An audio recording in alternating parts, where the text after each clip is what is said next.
back with another episode. Let's get it. Fake the tape. We here. We gonna switch it up for y'all. You know what I mean? Actually, how you doing, brother? What's good, bro? How you feeling? I'm good. I like how we're gonna switch it up today. I'm excited about these couple topics, man. You're gonna switch it up, man. So these topics. So go ahead, read the first topic real quick. So the first topic we're gonna be talking about today is: should sports analysts who never played professional sports be able to comment on certain sports topics? I like that question. That's a good question. Yeah. You want me to start or you want to start? No, you can go ahead and start. I'll go off of you. No problem. So I feel that they can talk about any topic they want. They can talk about it. They can break it down. They can have criticism. However, the criticism and how hard they go is only limited because they never played the sport. Or they never played at that high level. For example, a lot of people don't like Skip Bayless or go in on Skip Bayless because what Skip Bayless does is he critiques LeBron, says LeBron is the clutch, LeBron isn't this, LeBron isn't that. And he never played that level. Never been in the trenches. Exactly. So how are you going to say somebody in the NBA level is not clutch or they're not good and they not this and that when they play at the highest level possible? And granted, you're at the highest level of media, but at the same time, he's at a higher level because he's in the league. So I'm gonna come in a little bit opposite because we all do live in America, and this could be a little bit sensitive right here, but freedom of speech. Right? Yeah. So we all have those rights of freedom of speech. And also, a lot of these journalists actually go to school for this. Yeah. Skip, Stephen A. Smith went to HBCU. Yeah. So I do believe, because me as a regular person, I believe I can critique certain games, even though I never played. My highest level of basketball was high school. But I can't critique, like, listen, LeBron, you struggling at the free throw line, bro. This is what you get paid to do. Every day, hundreds of millions of dollars, and you tell me you literally shoot the ball all day, you can't make a free throw, or you usually like to go to your right hand other than your left hand. True. So I do believe they should be able to have an opinion on it, but they don't know what that daily grind is. And what do you think is that daily grind, though, Prod? I don't know about daily grind, but what I do know is when you critiquing someone and they playing at a high level like that, it's how you word it. It's how you word it. It's how, if you come across respectful. You know what I mean? It's like Skip Bayless comes across real disrespectful a lot of times. And then at the same time, it's like, all right, they're so sensitive to criticism, it don't even make sense. So like Skip Bayless say whatever he want, but when you say something back to him, he gets offended and gets in his feelings. So do you feel like they should be able to take the criticism as well, or you feel like they should just the players should just be players or? I'm a better term, shut up and dribble. Bro. Listen. Oh, okay, and that's an interesting turn that you also because shut up and dribble came from basically the players not the players responding to criticism or standing up for the political rights and all that stuff. You know what I mean? So listen, everybody is given God-given talent to whether it's to play sports, music, or career, or whatever. This is the life they chose. This is what comes with it. LeBron, you've been the chosen one since you were about 15 years old. Kevin Durant, even with his burner accounts. I do feel like you're on a high level. You shouldn't worry about what John Pride or Andre McCollum is saying. But these people are human, though. So I do feel like they should. Like, yo, you can't play ball. I'll give you 200 points. Like, for example, Isaiah Briscoe. People talking, dropped 74 in the pro game. There's different levels and stuff like that. So sometimes, when you reach, I got to teach. But at the end of the day, you shouldn't be having certain convos or even worrying about what the little people say. But the problem is, everyone who thinks they're on TV thinks they know everything about the game. And some of them didn't even go to school for media. Some of them are just, just disappointed because they know somebody or whatever it may be. And then, back to the criticism, for example, with Skip Bayless, I know I keep bringing Skip Bayless up, but I remember a couple years ago when he was on First Take, he said something about Jalen Rose, and Jalen Rose shot back at him and said, you averaged 1.7 points in high school. 1.7 points in high school. And then Skip Bayless was so offended, they used a whole segment on First Take to talk about it. So I'm saying is, you can't, no one's above the criticism. Everyone should have an opinion on whatever they want to have an opinion on. It's just how you say it and how you word it. That's not. And also too, a lot of people do come at Skip Bayless, but a lot of people come at Stephen A. Smith. And a lot of probably use the race card, how you bashing us. For example, I seen the video they always get on Stephen A. Smith about the black card being pulled and leave the weed alone, America. That's Stephen A. Smith's favorite line because he doesn't think athletes should be doing it. But to go back, Kenyon Martin was on one of the podcasts. And it wasn't on Knuckleheads, it was something else. And he said that, he saw Stephen A. on vacation, impressed him because he felt like Stephen A. Smith said that Kenyon Martin didn't deserve a max contract.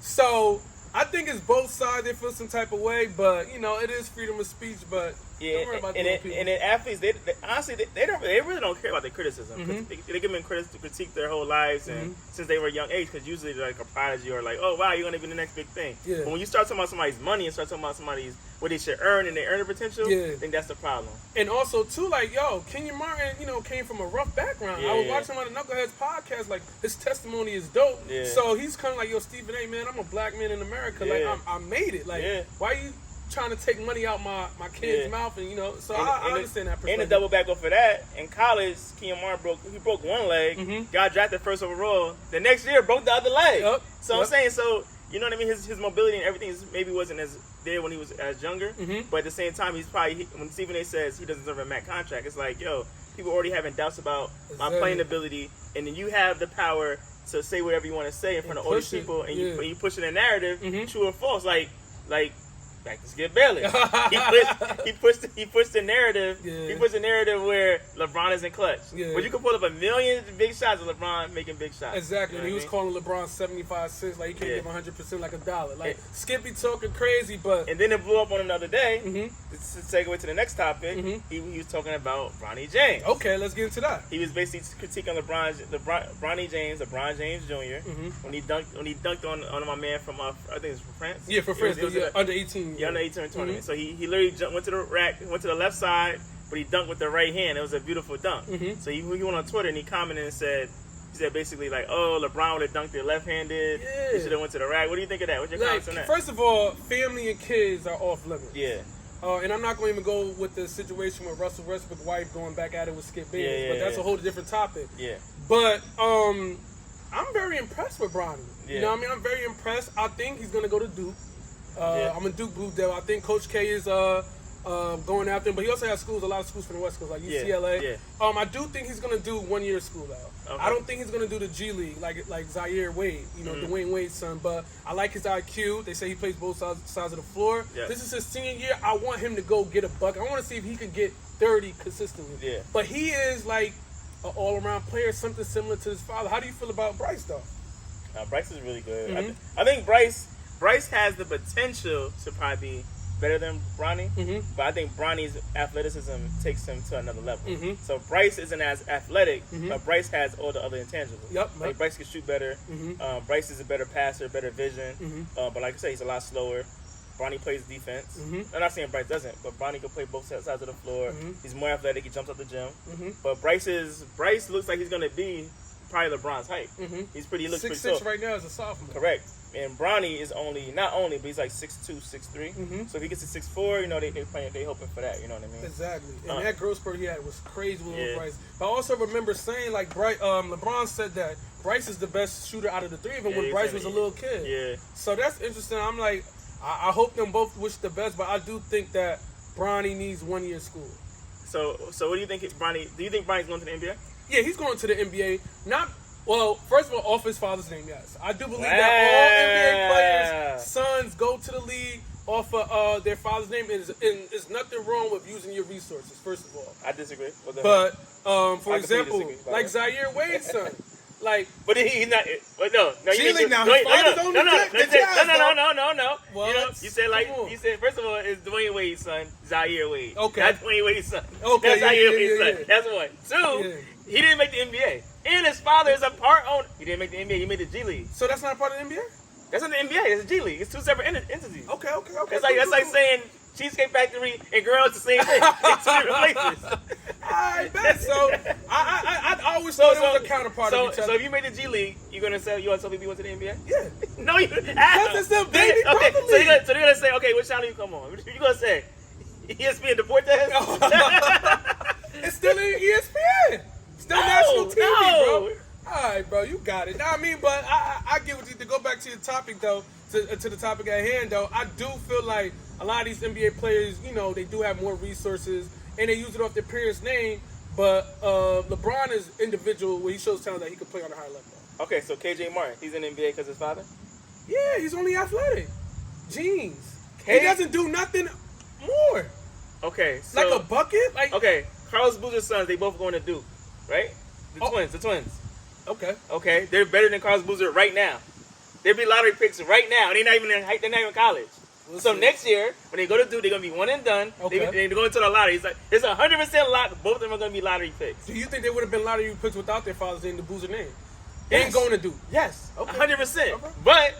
But they have access because Carlos Boozer. They have access to trainers, nutritionists, and all that stuff. So yes, I understand that. But they're not going to the NBA because their father is Carlos Boozer. Carlos Boozer can't even stay in the NBA. Oh, he was an all-star, bro. A couple times. You know what I mean? I don't know about a couple times. We looked that up. Maybe like once or twice. Listen. But also that goes into the next topic also. Oh, wait. This is my path for Bronny James. I don't think Bronny James is going to college. You think going straight to the G League? No.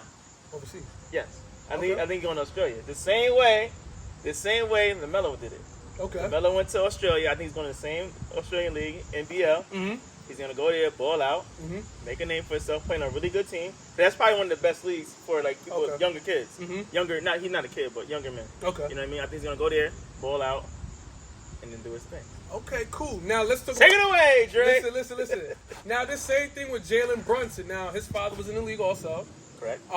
Plugged in with the NBA. Still plugged in with the Knicks. Now listen, got $100 million contract over a kind of a dominant year back in Luka.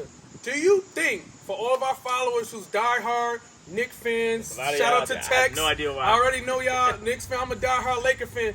Pride, do you think that he could actually, not say the promise and y'all not going to the championship or the finals, do you think they could slide into the 8th seed or play in the play-in and make a play with him with the team on his back? As the number one guard. That question is like, it's kind of, that's a good question because, yes, as much as I hate the Knicks fans, I hate Knicks. They can slide into the most arrogant NBA fans ever, them in Boston. They say Cowboys fans are horrible, the Knicks fans are the worst. Facts, oh my goodness. But anyway, that's another topic for another day. Yeah. I think they can slide into the AFC. However, I don't think Jalen Brunson is going to take over the way they think he's going to take over. Yes, he got a really nice contract.